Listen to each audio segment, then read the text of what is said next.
Hey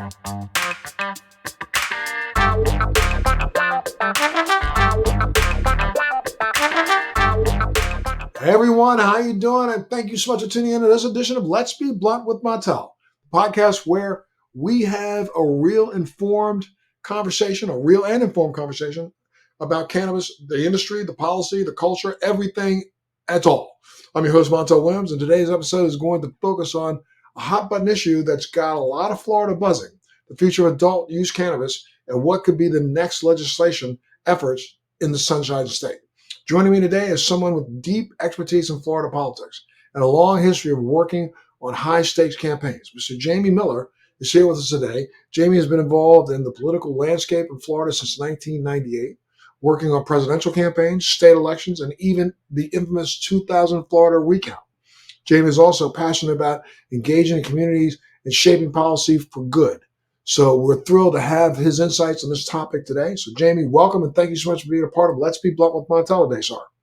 Hey, it's my honor, Montel. Thank you for having me. Absolutely, sir. Well, I mean, you and all of us know that Amendment 3 in Florida garnered around 56% support in a recent election, but it needed 60% to pass. While it's a strong majority, it still fell a little short. Let's start with this question. Why didn't adult use cannabis pass in Florida? I think I have a couple of ideas, but I'd like to hear your views. Well, I'd love to hear your ideas as well, but I think there were a couple of things that happened with the electorate. One of your guests in your post-election coverage of this issue said that 44% of people didn't want it to be part of the Constitution. In Florida, we have this Constitution. We change our Constitution, not state statutes. So, and it does take 60% to change it. So once something's there, it generally stays there forever. And so I think there are a couple of things that the public were concerned about.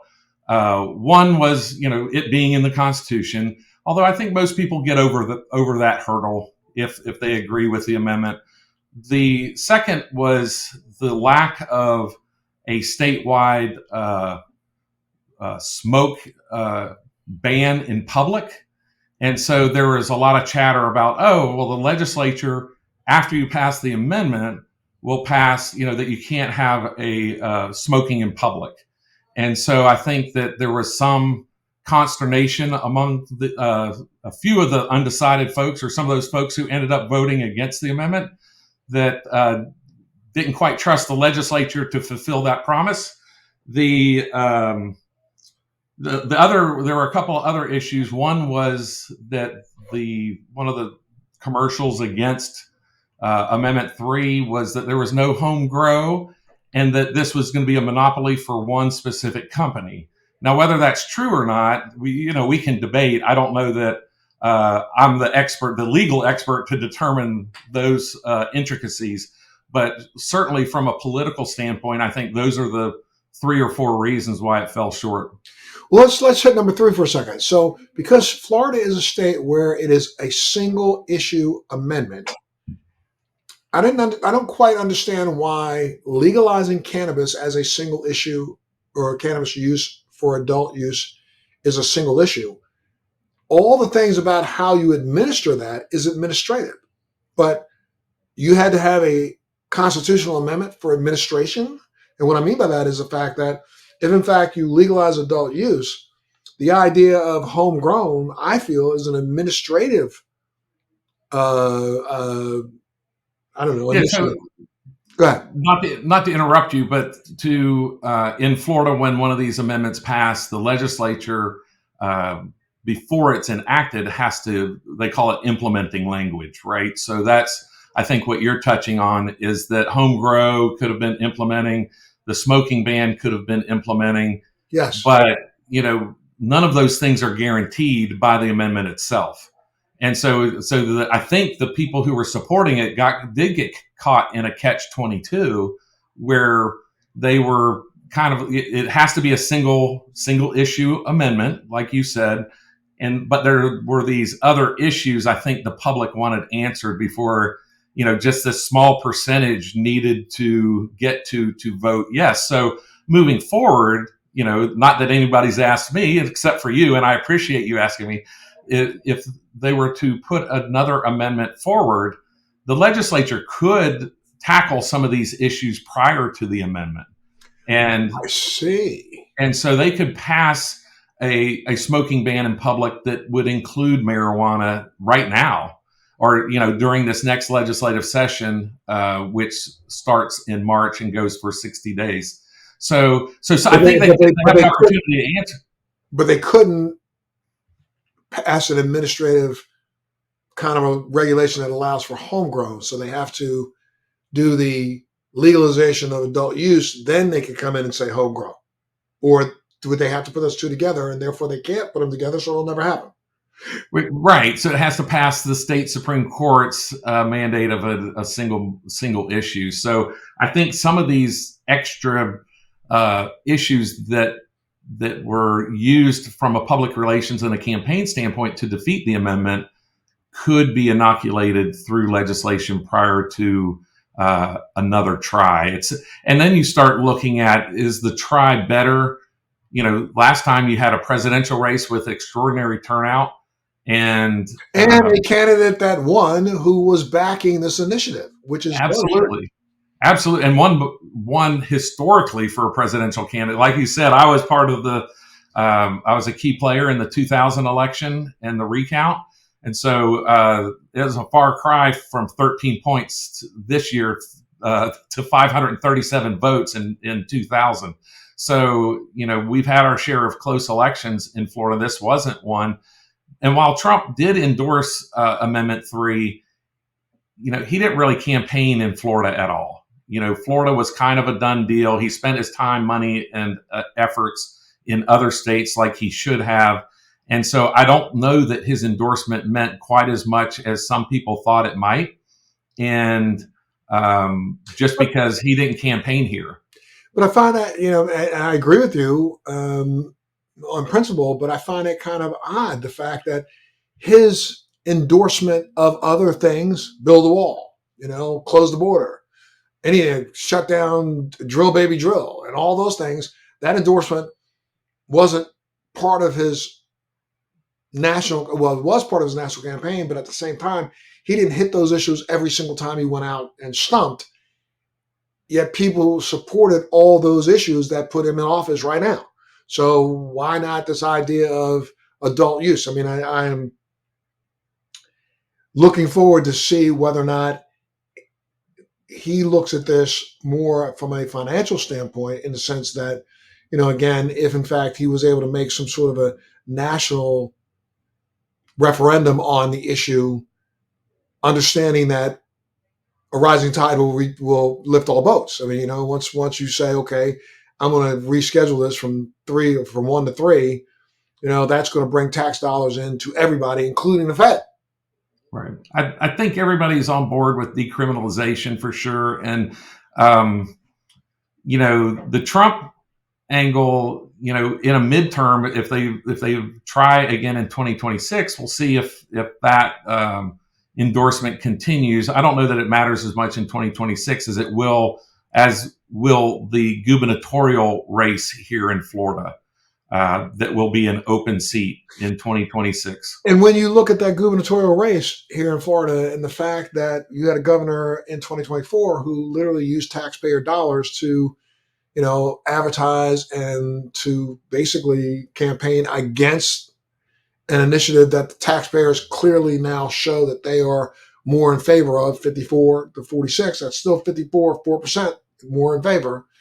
Do you think that the next candidates for governor are going to try to do the same thing, where they're going to use, state money to go after, a proposition like this?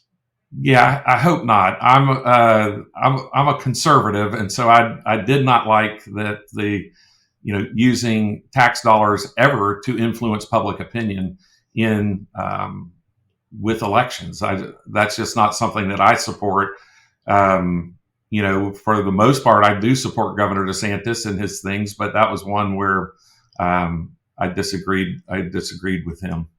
Okay, and I mean, in his stand, I've heard him say multiple times, well, it's going to, if you have adult use here in Florida, we're going to wind up like New York, where everywhere you go, you smell marijuana. Well, dude, I mean, walk around on the streets. I live in Brickell, and just take a walk down the street in Brickell any given day, at any given time. Maybe not at 7 in the morning, but I'm telling you, by about 11 o'clock in the morning, the waft is there everywhere. Yeah.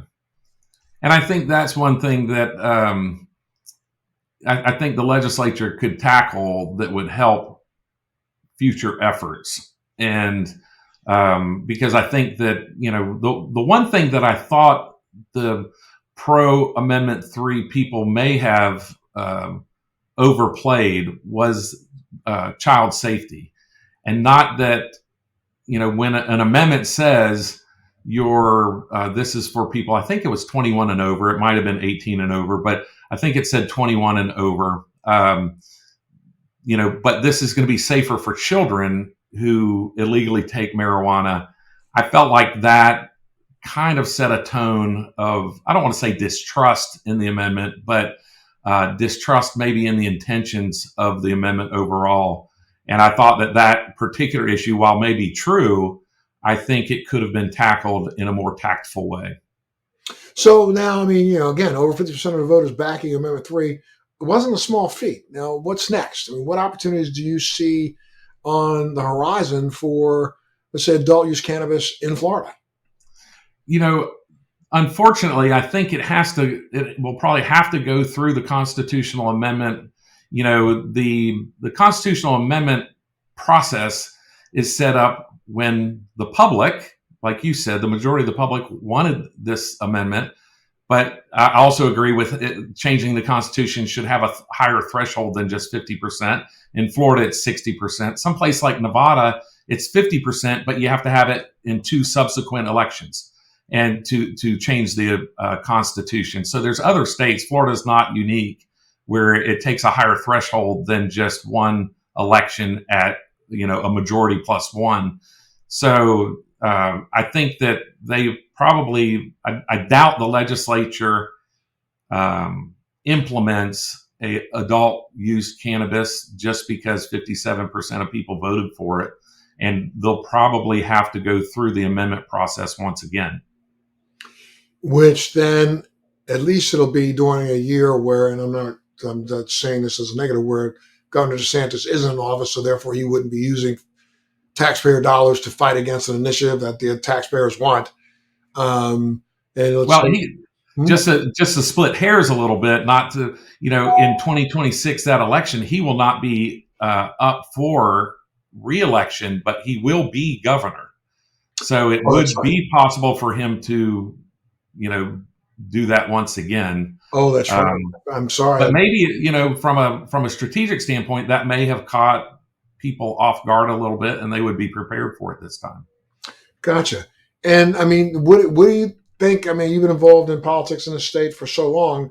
I mean, is there a grassroots level, or everybody's like? I've talked to a couple of people who have been activists in the state, and not that anybody's stumbling, but I really think that the entire movement is kind of stumbling, trying to say they're looking, holy moly, how did this not pass?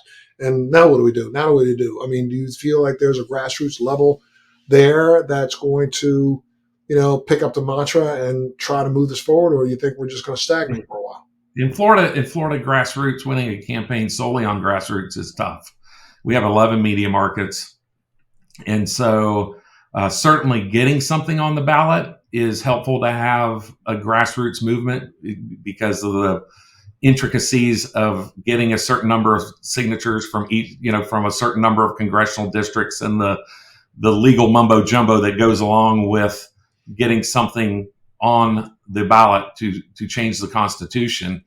So it is a big state. It was a Herculean effort to get it there, get it through the legal hurdles, and get it on the ballot, and then it get really close to passing. So my guess is what is going to happen in 2026, and I'm not sure who these voters are, but as a general rule, in an off-year election, you have fewer people vote.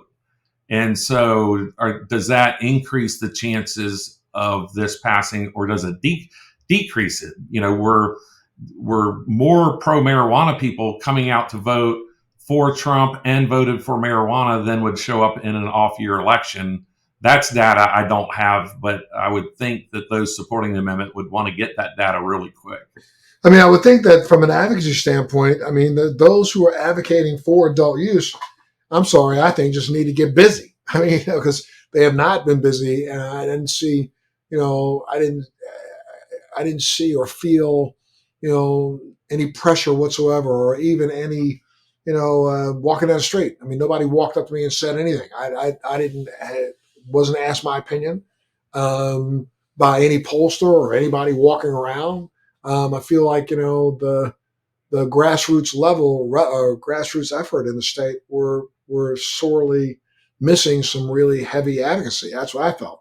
So I mean, I think it's incumbent upon the groups that are backing this, not just those who are trying to be part of the the mechanism they want to get a license to sell. I'm talking about just in general. There just didn't seem to be the same level. I saw more advertisement against and advocacy against than I did advocacy for, even though, we have 56% of the people of the population who said we're for, which doesn't make sense to me.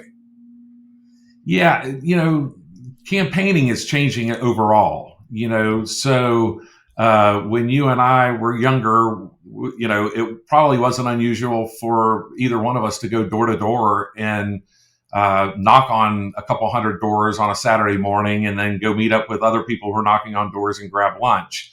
And, now there's fewer and fewer people who are willing to do that. Part of it is the polarization of our electorate and society. Part of it is just the fear of being on somebody else's property where that wasn't a fear 20 years ago. And so you have to have different ways in which to communicate and motivate voters. And, the Trump campaign, I think, showed a new way of trying to reach people who were on the cusp of not being voters and getting them to vote, identifying people who, if they voted, they were going to vote for Trump. And then, but they needed motivation to go vote at all.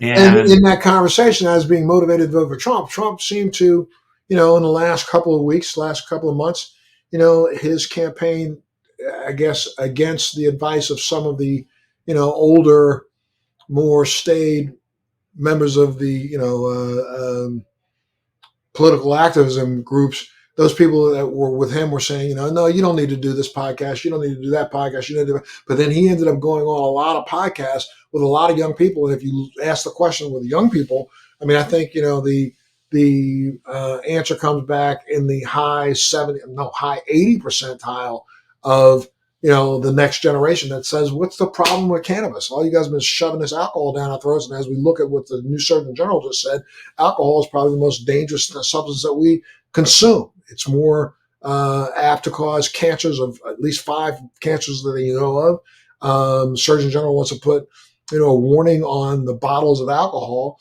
And this next generation has been turning away from alcohol. That's why, all the big alcohol companies right now are shivering in their boots because they have no idea of how to reconnect with the younger generation. They tried their damnedest to make all these mocktails, not just mocktails, but mocktails with a little alcohol in it, saying, well, we lower the alcohol content, we lower the sugar content, thinking that they were going to attract a bigger audience. And you continue to see alcohol sales go down. And we continue to see all the way across the country, cannabis sales go up. I mean, let's go back, 2021. $25 billion worth of cannabis sold. 2022, $30 billion worth of cannabis sold. Now there's speculative, there's conversations I'm hearing that, the true number across America is closer to $100 billion when you look at both the black and gray and legal markets. So therefore somebody's buying this, and it ain't just, a couple hippies from the 60s. This is still moving forward. So I mean, but I don't understand why we didn't get the message out to those. I mean, I even thought it was crazy where, in the last couple of weeks before this last go round here in Florida, those dispensaries that are capable of handing out flyers and things like that didn't do so. I mean, why not? They just thought, I think it was because they just thought, we got this made. because they, like me, walk out their door and smell a lot of cannabis in the air and go, oh, there's enough people out here doing it that we don't have to petition. But, truthfully, you got to keep your foot on the pedal. Well, and a lot of people, I think, and I always say that I have a son who is pro cannabis, and he is libertarian, and by very he does not want to be involved in politics, and he doesn't own a store, but he doesn't want that in if he went into his store in Denver, he doesn't want to see it and doesn't want to see the politics side of it. And we learned during COVID, and I think you're explaining now, just the many ways that politics does touch and shape our lives every single day. And, why there has been these historic numbers of people who voted in 2020 and 2024. And I think that type of political activism will continue. And I think it'll morph a little bit where you'll see people take a little bit more. For instance, I have my doctor's a pro-life doctor. He had pro-life materials and vote no on Amendment 4, which was the abortion amendment here in Florida, in his doctor's office.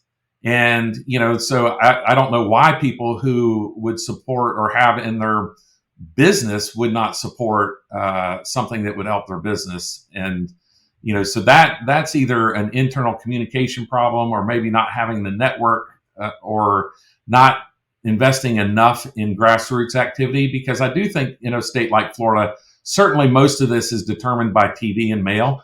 But like you said, when you get within 3% of a vote, that is close enough that extra grassroots activities could have gotten you that win.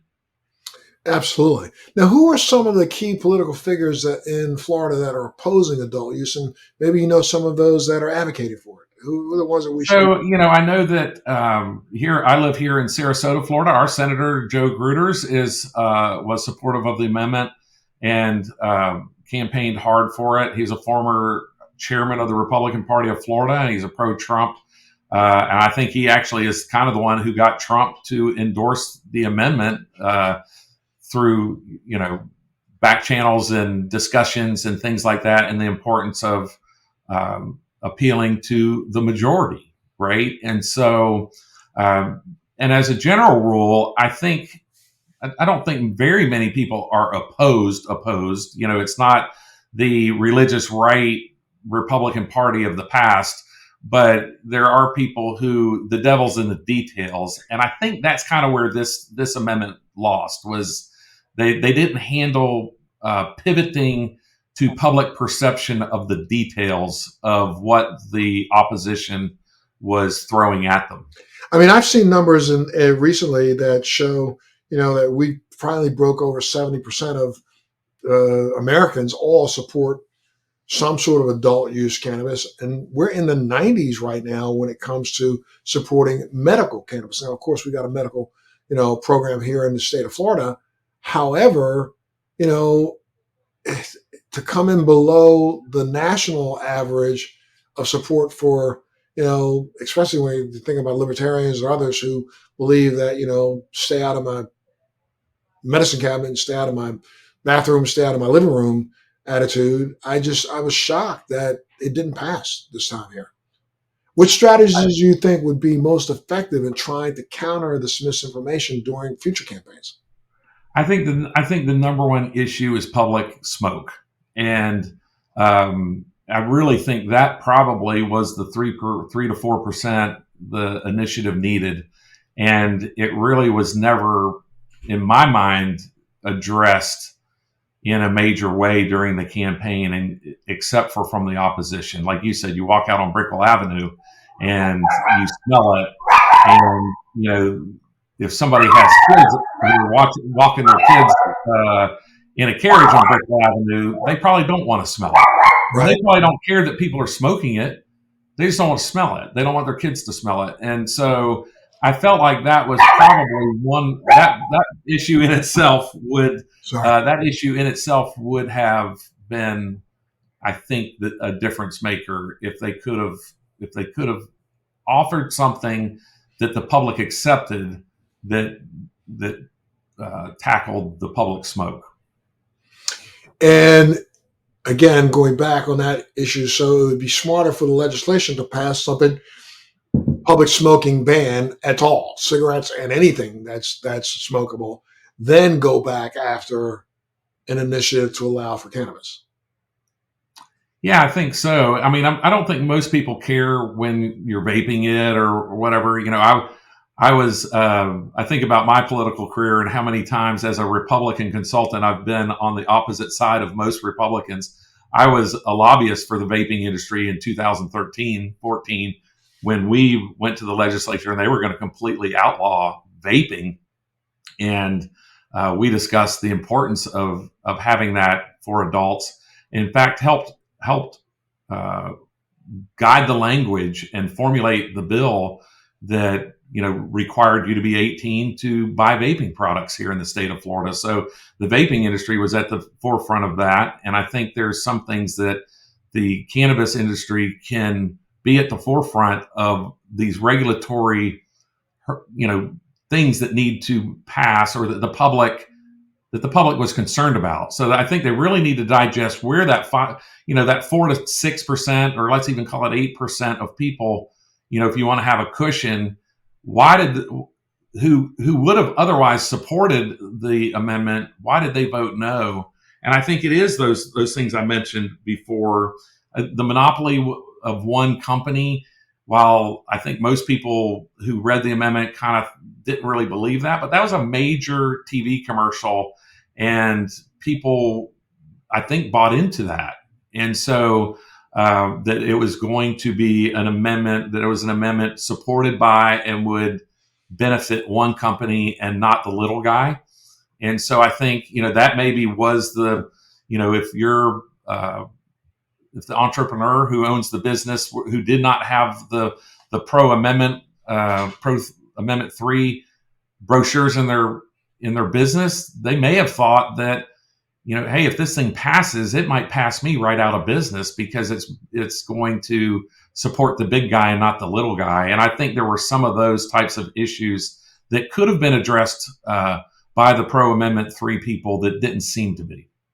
Okay, well, I mean, are there particular politicians that they should try to, or policymakers that they should prioritize for outreach or education about new Amendment 3? Well, I think you always have to reach out to not only the current Senate president, current Speaker of the House, but the incoming president and the incoming Speaker of the House, because those 4 people, they manage a lot of power in both of those bodies. And I think you have to try to waddle some language through that will avoid the governor's veto, right? And so I don't know that you're going to get, let's say, eat the apple in one bite like Amendment 3 would have been. But I think you can make some incremental steps, both this year and next, that could help win the argument in 2026, if in fact they have if they put forth an effort to get it on the ballot again as amendment in 2026. What is it? Do you know which organization in Florida would be one of the better ones for people to reach out to if they wanted to get support trying to help move initiatives forward? Is there an organization that's been doing a better job than, say, some of the others that you know of? Specific to the cannabis industry, I do not. I don't know which ones. I mean, I know that if there were a lot who were taking credit for a lot of things, but it's always kind of interesting to see 2 or 3 organizations take credit for the same things. And so I don't know which ones I wasn't involved with it enough to know which ones, actually hit the pavement and got the job done. Do you know, I mean, have you taken a look at some of the other states that have passed, constitutional amendments that succeeded, that maybe Floridians could look to see if they could, learn some lessons? Well, I think one thing was they could have also handled probably what happened in Denver and Colorado when it first passed, because I know one of the major arguments was that fatal automobile crashes increased in Colorado, and the argument on the other side of that is, Colorado was the tip of the spear, and so a lot a lot of tourists who are not familiar with those roads.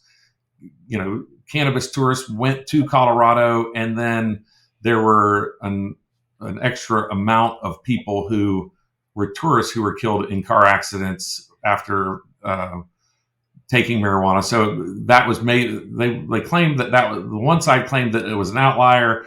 Somebody else said, "Oh, we're a tourist destination, and we're going to have the same problem here in Florida."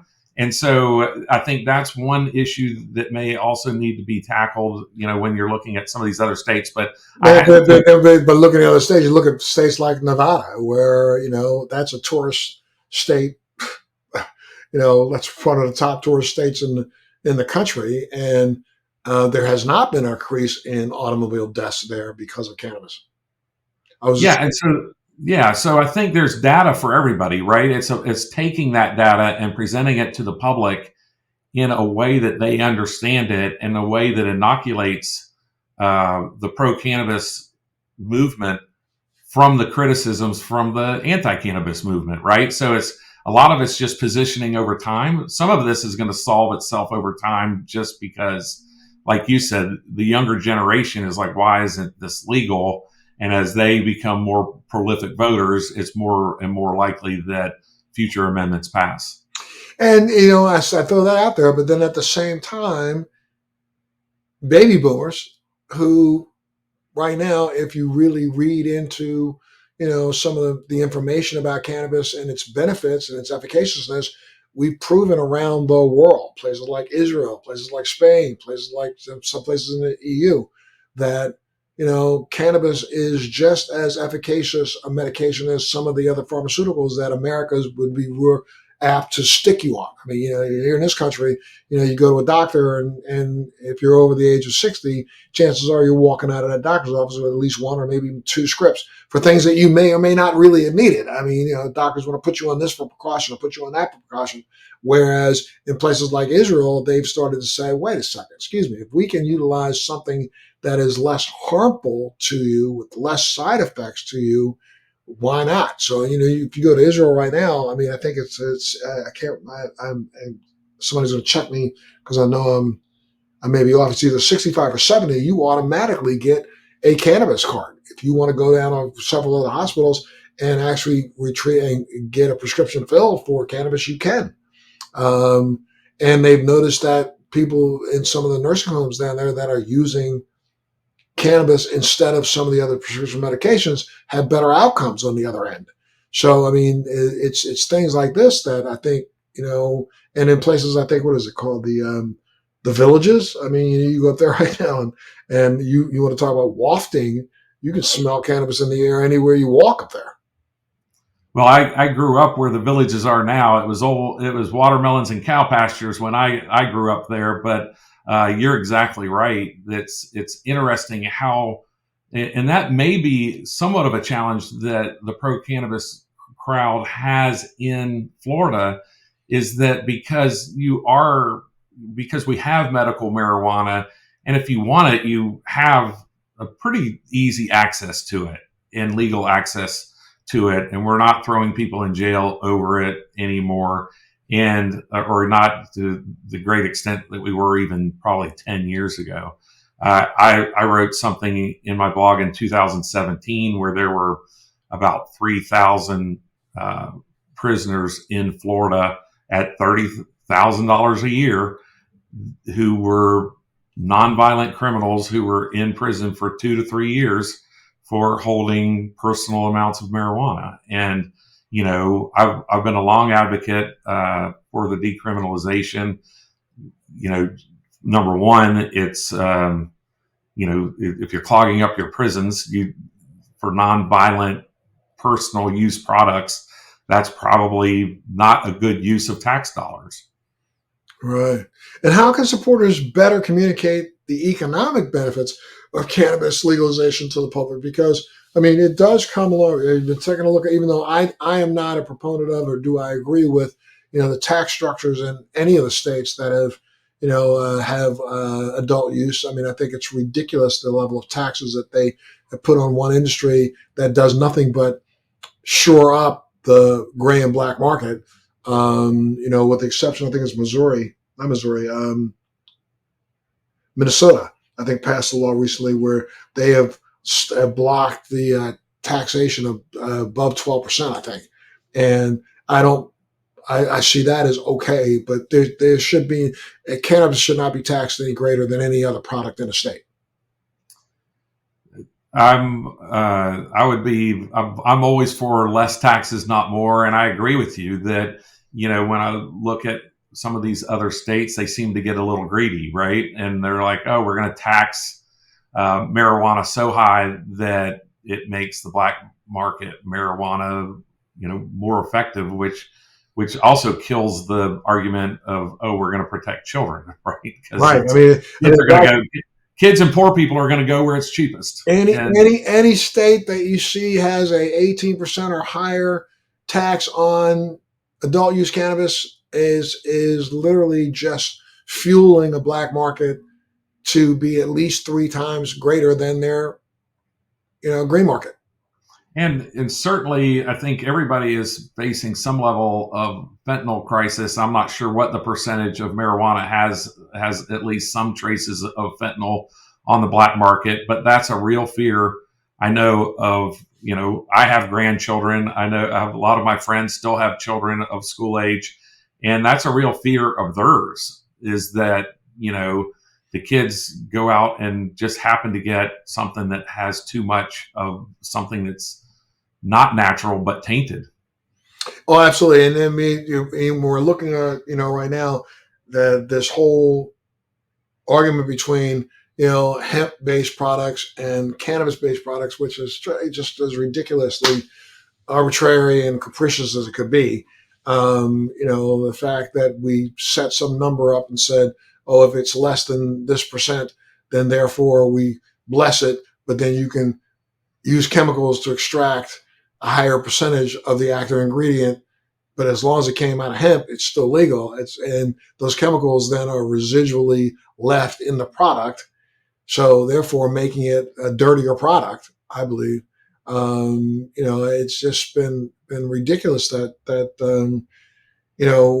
you can go to 7-Elevens, and I go to my wife's family's from Tennessee, and you can literally go into smoke shops, 7-Elevens, bodegas there, and get products that claim to be all natural hemp-based cannabis, which is as tainted as it can possibly be, and they think that there's something good about that.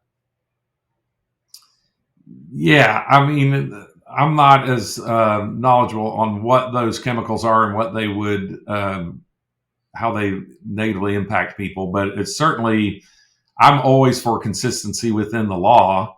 And that certainly seems to be an inconsistency when you're looking, like you said, you're able to chemically alter something so that it acts more natural, but the natural product is illegal. So and also, I mean, we're starting to see there's a couple of syndromes that are being diagnosed and labeled as chronic cannabis overuse that are causing all kinds of issues, from intestinal issues to stomach issues to you name it. And then when you look back and you find out that these people are basically consuming the crap that they can buy at a gas station and legally buy at a gas station. So, it's almost like, let's say we decided to make, liquor produced up in the hills legal for people anywhere in the whole country. If you wanted to drink that instead of drinking, things that are tested and governed by regulation, real alcohol, it just it blows my mind that people you go to Tennessee and you can find this trash at gas stations. Yeah. There's, it's certainly contradictory. I'm not, certainly the regulatory market could do a better job of making sure that the products that are served at those 7-Elevens are safe. You would think, but then again, most of the regulatory organizations don't have people working there that even understand the difference between hemp and cannabis, and don't even understand the difference between how it's extracted or created. And I've always, I've been doing this and involved in cannabis now for almost 25 years, 24 years. And as I've watched this over time, I'm blown away by the fact that we keep passing legislation in states and then bringing people on board to administer that have had been people who never agreed with the legalization, but now all of a sudden they're in a position where they're, overseeing something that they never agreed with, but therefore they didn't take the time to study and realize that there are differences. I'm blown away by just that idea that you got people controlling this on one end that know nothing about what they're doing. So just spitballing here, do you think that having some level of training and certification to sell or is necessary for a retail worker? Education. I feel like education is as important as location is to real estate. Yes, in fact, I believe that there should be some form of state certification. Everybody who's involved in the industry should have to be at least introduced to or go through some sort of an educational program to get some sort of a certification of a base level understanding before they stand behind a counter and offer somebody. I mean, it's like, people who work in pharmacies. I understand that, you can be a retail operator and work in a pharmacy and not be a pharmacist educated, because there has to be somebody standing in that space looking at the bottle that they hand you before you take it to the cash register and ring it up. So, I mean, I really, really, really, really, really, I've been a strong proponent since day one that I believe that education is the most important. Honestly, Montel, I think that's a one major point that could go a long way, I think, towards getting that 3 or 4%. Because one of the negatives on Amendment 3 was that you're going to be able to sell it at a 7-Eleven, and I think people were just cautious, like, oh, it's going to be easier for kids to steal. It's and the education portion of it, that they're getting a product that. And the other thing is there's so many strains and they're so much stronger now, or they appear to be that. I think you're right, that I think that education portion of an amendment, and like I said, if you probably could pass that portion in the legislature now to include the medical marijuana operations that exist, and that would I think that would go a long way towards, you're not trying to get 100%, you're trying to get 60 plus 1. Right. And so when you came 54 or 56 plus percentage, almost 57% statewide, you're not looking to gain another 20%. You want to keep your 57 and gain 3 or 4. And so you're talking about just, I think, a few things that can walk you closer to victory in the next effort. I mean, I believe here in Florida, I mean, I think that, several universities are doing, some sort of research, not necessarily federally funded research, but they are doing research looking at the various cannabinoids, looking at terpenes, looking at some of the bioflavonoids and other things, the component parts of cannabis, and looking for the medical efficacy that's in that. That should be in turn passed down to those who are selling it. I really, truly believe that. And I think that, again, that's been one of the things that this industry has done a disservice to itself for, because way, way, way back when I was, integrally involved in, lobbying and trying my best to help states pass, reasonable cannabis laws. I have always been, and I'm on public record as being a proponent for education. You take a look at the law that was passed in Georgia. Georgia has one of the only laws like this in the country. They are going to allow independent pharmacists to sell cannabis. You can't sell it at a bodega, can't sell it at a 7-Eleven, though in Georgia you can sell hemp-based trash at gas stations and bodegas. What we've got to do is, first off, the hemp community and the cannabis community have to sit down at a table and have a conversation. And, some people may think that super low THC or zero THC hemp products could be sold. There are hemp-based cigarettes that are out there that people want to consume. Those who are still smoking. Well, I mean, I'm not going to argue against that, but I am going to argue against what they claim to be the medical components of hemp being sold en masse. CBD from hemp versus CBD from cannabis, from the cannabis plant. It's the same CBD. It's just one of them requires a little bit of extra chemical push to extract at larger volumes. So, but the molecule for CBD is CBD. It's CBD is CBD is CBD. Same thing when it comes to THCA, which can be found in hemp. However, it's found in hemp at such small quantities that whether or not it has a euphoric effect, I'm going to say the jury is still out on. So, I mean, Jamie, so how can, supporters better communicate, how this could be of benefit to get more, again, you said it's only 3%. I mean, if it was 56, we got to get 4%. Let's say it's a solid 4% plus one. And I was as shocked as the majority of people that I know who live here, who were saying, geez, I thought this was they thought it was a no-brainer. This was going to pass, and it didn't pass. So now, I mean, how do we communicate to those who are supporters that it's time to get busy and really get out here and try to see if we can drum up some support among legislators? I think the tried and true grassroots method is to get people to email, call, and visit your legislators either in the district or in Tallahassee.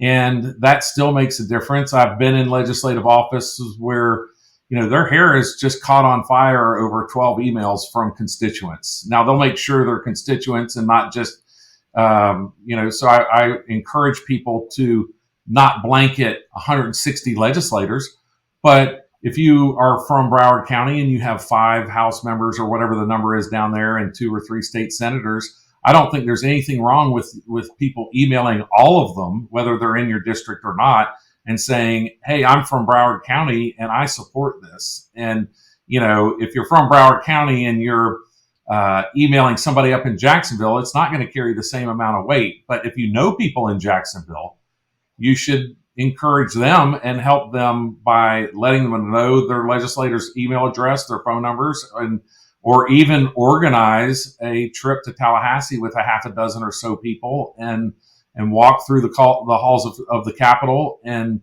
meet and say, hey, listen, we got close on this, and we really want you to respect the vast majority of people who voted in 2024 to support, recreational use of marijuana. And so I think that's the grassroots effort that would be more effective than, say, going door to door over, during the campaign. And are there key legislators that they should be targeting that you could think of, or just? Nobody comes to mind specifically. There's going to be a cast of characters who, I categorize all politicians kind of like that. Sorry for that to all my politician friends. But there's going to be a cast of characters who are going to be opposed to marijuana either because of religious reasons or history or just their own personal belief. Mm-hmm. And there are. Go ahead. I'm sorry, but there are some politicians who may come from ruby red districts. Joe Gritters is a state senator who's here in Sarasota, has one of the reddest districts in the state, who supported this amendment. But he's a little bit younger.